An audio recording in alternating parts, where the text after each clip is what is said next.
দর্শক ভাবুন তো এমন একটা দুর্গের কথা যা পাহাড়ের অনেক গভীরে নিরেট গ্রেনাইট পাথরের নিচে তৈরি। এমন এক দুর্গ যেখানে আমেরিকার সবচেয়ে ভয়ঙ্কর সবচেয়ে শক্তিশালী বাংকার বাস্টার বোমা ফেললেও তার একটা আঁচড় পর্যন্ত লাগে না। আর ঠিক সেই দুর্গের ভিতরেই বর্তমানে অত্যন্ত দ্রুত গতিতে তৈরি হচ্ছে এমন এক অস্ত্র যা পুরো মধ্যপ্রাচ্যের মানচিত্র চিরতরে বদলে দিতে পারে। হ্যাঁ দর্শক, আমি ইরানের পারমাণবিক বোমার কথা বলছি। আমেরিকা এই খবর জানে, ইসরায়েল এই খবর জানে, কিন্তু তারা এতটাই অসহায় যে আকাশ থেকে কিছুই করতে পারছে না। অন্যদিকে নিজেকে দুনিয়ার সবচেয়ে ক্ষমতাধর দাবি করা আমেরিকার প্রেসিডেন্ট ডোনাল্ড ট্রাম্প, যিনি কিনা ইরানকে ধ্বংস করার বড় বড় বুলি আওড়াচ্ছেন, তিনি বাধ্য হয়ে আজ হাঁটু গেড়ে বসেছেন রাশিয়ার প্রেসিডেন্ট ভ্লাদিমির পুতিনের সামনে। কেন? কারণ ইরানের একটা মাস্টার স্ট্রোক আমেরিকার পুরো অর্থনীতিকে খাদের কিনারায় নিয়ে দাঁড় করিয়েছে। আজকের প্রথম বড় ব্রেকিং, ইরানের মাটির নিচে থাকা সেই গোপন পরমাণু দুর্গের খবর ফাঁস, যা ধ্বংস করতে হলে আমেরিকাকে সরাসরি তাদের সৈন্য পাঠাতে হবে ইরানের মাটিতে। এবং ইরান বর্তমানে খুব দ্রুত পরমাণু বোমা বানাচ্ছে ওই দুর্গের ভিতরে। দ্বিতীয় খবর, ডোনাল্ড ট্রাম্পের চরম ভণ্ডামি। একদিকে ইরানকে শেষ করার হুমকি, অন্যদিকে তেলের জন্য পুতিনের উপর থেকে নিষেধাজ্ঞা তুলে নেওয়ার করুণ আত্মসমর্পণ। তৃতীয় ব্রেকিং, ইসরায়েলের আয়রন ডোমের বেলুন ফুটো। ইরানের সরাসরি ব্যালিস্টিক মিসাইল হামলায় উত্তর ইসরায়েলে ব্যাপক ধ্বংসযজ্ঞ, আহত 58 জন।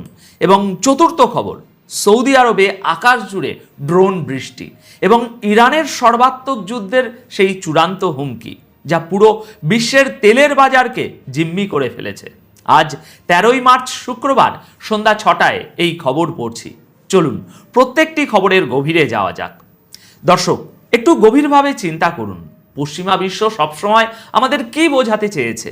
তাদের টেকনোলজি সবচেয়ে সেরা, তাদের স্যাটেলাইট দিয়ে তারা দুনিয়ার যে কোনো প্রান্তে সুই পড়লেও দেখতে পায়, তাদের বোমার ক্ষমতা অসীম। কিন্তু আজ 13ই মার্চ 2026-এর যে রিপোর্টটি নিউ ইয়র্ক পোস্ট ফাঁস করেছে, তা ওয়াশিংটন থেকে শুরু করে তেল আবিব পর্যন্ত সকলের ঘুম হারাম করে দিয়েছে। দেখুন, ইরানের ইউরেনিয়ামের সবচেয়ে বড় এবং সবচেয়ে স্পর্শকাতর মজুদ এখন এমন এক জায়গায় লুকানো, যাকে বলা হচ্ছে পিকক্স মাউন্টেন। এটি সাধারণ কোনো মাটির নিচের বাংকার নয়, এটি নিরেট গ্রেনাইট পাথরের পাহাড়ের পেটের ভিতরে তৈরি করা একটা দুর্ভেদ্য স্ট্রাকচার। এবং এখানেই বর্তমানে ইরান খুব দ্রুত গতিতে পরমাণু বোমা বানানোর কাজ চালিয়ে যাচ্ছে। আমেরিকান ইন্টেলিজেন্স আজ স্বীকার করতে বাধ্য হয়েছে যে তাদের কাছে থাকা সবচেয়ে ভারী, সবচেয়ে অত্যাধুনিক বাংকার বাস্টার বোমাগুলোও এই পাহাড়ের গায়ে একটা আঁচড় কাটতে পারবে না। বোমাগুলো ওই গ্রেনাইট পাথরের স্তরে আছড়ে পড়ে স্রেফ ফিউজ হয়ে যাবে। এখন প্রশ্ন হলো, তাহলে উপায় কি? বিশেষজ্ঞদের মতে আকাশপথে হামলা করে ইরানের এই পরমাণু কর্মসূচি থামানো অসম্ভব। একমাত্র উপায় হলো গ্রাউন্ড অপারেশন, অর্থাৎ আমেরিকান মেরিন বা স্পেশাল ফোর্সের সেনাদের সরাসরি ওই পাহাড়ের সুড়ঙ্গে নামতে হবে।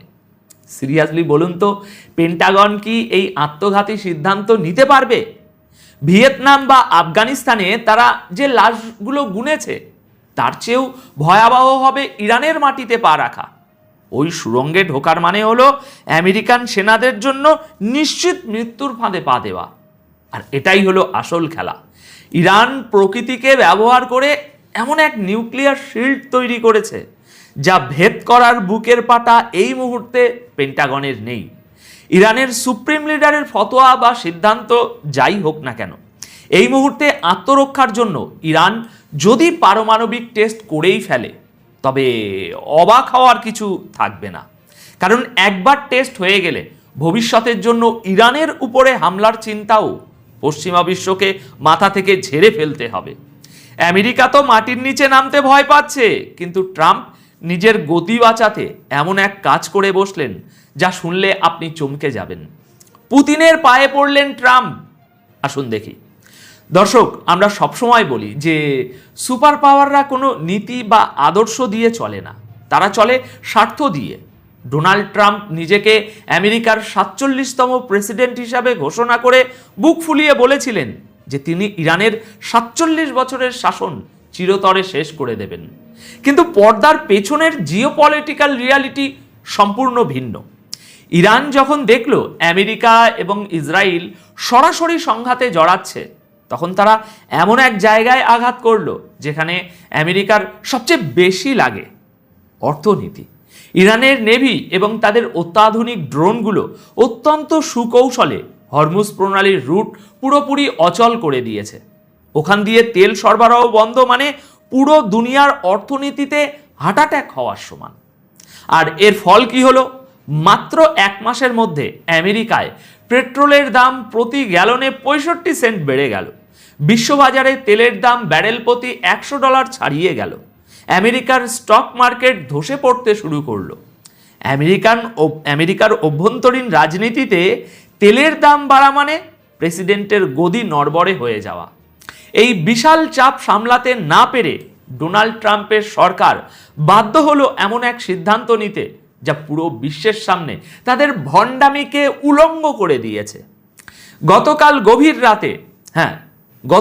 গভীর রাতে American treasury secretary Scott Bessent ঘোষণা দিলেন আমেরিকা রাশিয়ার তেলের উপর থেকে স্যাংশন বা নিষেধাজ্ঞা প্রত্যাহার করছে।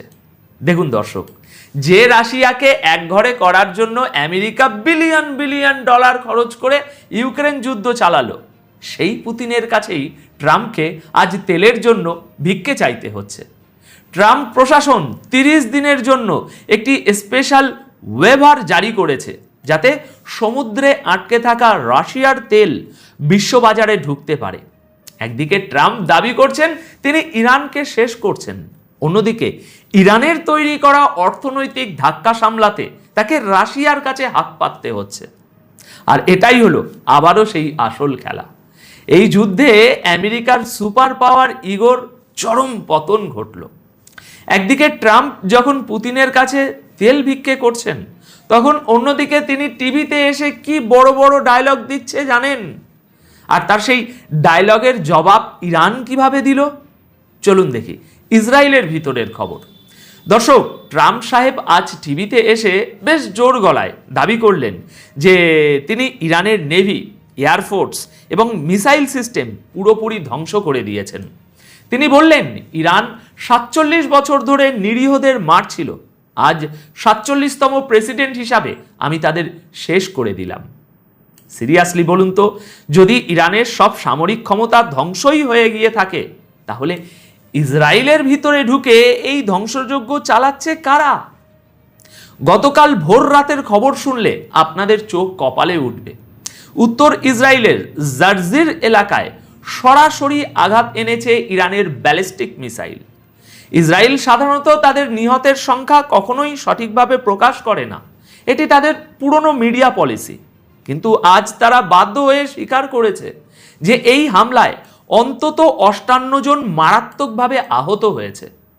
গতকাল 12 এবং আজ 13 মার্চের মধ্যবর্তী রাতে ইরানের ছোড়া ব্যালিস্টিক মিসাইলগুলো ইসরায়েলের তথাকথিত অজেয় আয়রন ডোমকে আক্ষরিক অর্থেই খেলনায় পরিণত করেছে।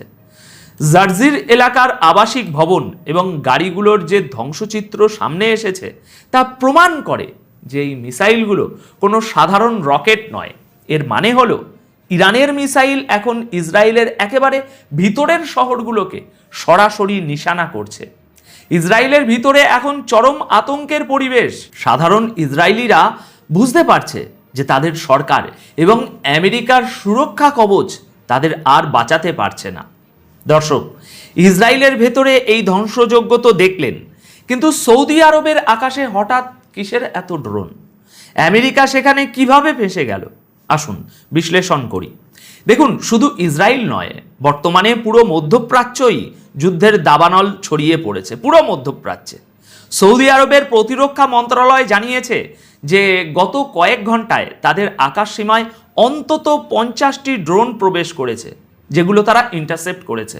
এই ড্রোনগুলো উত্তর ও মধ্য সৌদি আরবের দিকে ধেয়ে আসছিল। এখন অনেকেই কনফিউজড হতে পারেন যে ইরানের সংঘাত তো ইসরায়েল আর আমেরিকার সাথে, তাহলে সৌদি আরবে কেন হামলা হচ্ছে? দেখুন দর্শক, টার্গেট এখানে সৌদি আরব নয়, টার্গেট হলো সৌদি আরবের মাটিতে থাকা আমেরিকার স্বার্থ। রিয়াদে অবস্থিত আমেরিকান অ্যাম্বাসি, তেল শোধনাগার এবং বিশেষ করে সেই সব মিলিটারি বেস যেখানে আমেরিকার সেন্টকমের সৈন্যরা বসে এই পুরো অঞ্চলের অপারেশন কন্ট্রোল করে। ইরান খুব ভালো করেই জানে যে ইসরায়েলের দিকে উড়ে যাওয়া যে কোনো মিসাইলকে বাধা দেওয়ার জন্য আমেরিকা, সৌদি আরব এবং জর্ডানের আকাশসীমা ব্যবহার করে। তাই ইরান সরাসরি সেই রুট এবং আমেরিকান বেসগুলোতেই আঘাত হানছে। এরই মধ্যে আজ ইরানের সামরিক মুখপাত্র যে সরাসরি হুমকি দিয়েছেন তা গ্লোবাল ওয়ার গেমের সবচেয়ে ভয়ঙ্কর চাল। তিনি পরিষ্কার ভাষায় বলেছেন, যদি ইরানের এনার্জি ইনফ্রাস্ট্রাকচার, তেলের খনি বা বন্দরগুলোতে একটি আঁচড়ও লাগে তবে আমরা পুরো মধ্যপ্রাচ্যের সমস্ত তেল ও গ্যাস স্থাপনায় আগুন ধরিয়ে দেব। এর অর্থ বুঝতে পারছেন দর্শক? ইরান আমেরিকাকে একটি পরিষ্কার বার্তা দিল, আমরা যদি ডুবতে বসি তাহলে তোমাদেরও সাথে নিয়ে ডুবব। আমেরিকা এবং তাদের মিত্ররা মধ্যপ্রাচ্যের যে তেল দিয়ে নিজেদের অর্থনীতি চাঙ্গা রেখেছে, ইরান এক রাতেই সেই পুরো সাপ্লাই চেন ছাই করে দেওয়ার ক্ষমতা রাখে। আর এই হুমকির কারণেই আমেরিকা এখন রীতিমতো ব্যাকফুটে। তারা জানে ইরানের তেলের খনিতে হামলা মানে পুরো বিশ্বে তেলের দাম $200 চলে যাওয়া, যা আমেরিকার অর্থনীতিকে চিরতরে ধ্বংস করে দেবে। এদিকে পশ্চিমা ব্লক বা ইসরায়েলও কিন্তু হাত গুটিয়ে বসে নেই। ইসরায়েলের আইডিএফ বা এয়ারফোর্স দাবি করেছে যে তারা গত 24 ঘন্টার মধ্যে পূর্ব ইরানে 200-র বেশি লক্ষ্যবস্তুতে ব্যাপক বোমা বর্ষণ করেছে।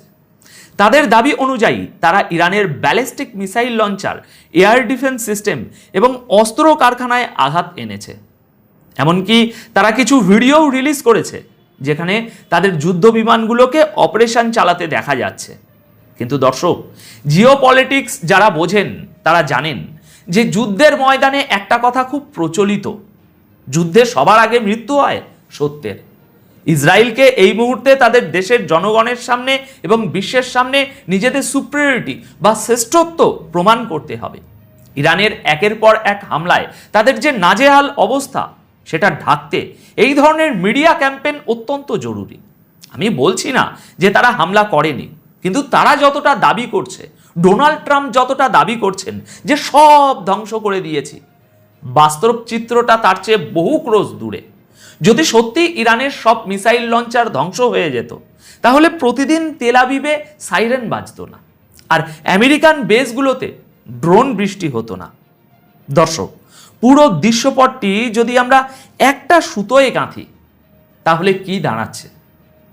একদিকে ইরানের এমন এক মাটির তলার পারমাণবিক দুর্গ যাকে ছোঁয়ার ক্ষমতা আমেরিকার নেই। অন্যদিকে ইরানের অবরোধের কারণে আমেরিকার অর্থনীতিতে এমন ধস যে ট্রাম্পকে বাধ্য হয়ে তার সবচেয়ে বড় প্রতিপক্ষ পুতিনের কাছে তেলের জন্য মাথা নত করতে হচ্ছে। আর মাঝখানে ইসরায়েলের ভিতরে এবং মধ্যপ্রাচ্যে থাকা মার্কিন ঘাঁটিগুলোতে প্রতিনিয়ত আঘাত আনছে ইরানের ব্যালিস্টিক মিসাইল ও ড্রোন। পশ্চিমা মিডিয়া যতই বলুক তারা বিজয়ী হচ্ছে, মাঠের বাস্তব চিত্র প্রমাণ করছে যে আমেরিকান হেজিমনি বা একাচ্ছত্র আধিপত্য আজ চরম হুমকির মুখে। জিওপলিটিক্সের এই দাবা খেলায় এখন আমেরিকা চেকমেট হওয়ার অপেক্ষায়, নাকি তারা নতুন কোনো ধ্বংসাত্মক হামলা চালাবে, সেটাই এখন দেখার বিষয়। আপনাদের কাছে আমার একটি প্রশ্ন, ডোনাল্ড ট্রাম্প যে ইরানের চাপে পড়ে রাশিয়ার তেল থেকে নিষেধাজ্ঞা তুলে নিলেন, এটা কি আমেরিকার চরম কূটনৈতিক পরাজয় নয়? আপনার মতামত অবশ্যই নিচে কমেন্ট করে জানাবেন। দেখা হবে পরবর্তী ভিডিওতে নতুন কোনো খবরের বিশ্লেষণ নিয়ে। ভালো থাকবেন, সচেতন থাকবেন। ধন্যবাদ আপনাদের সকলকে।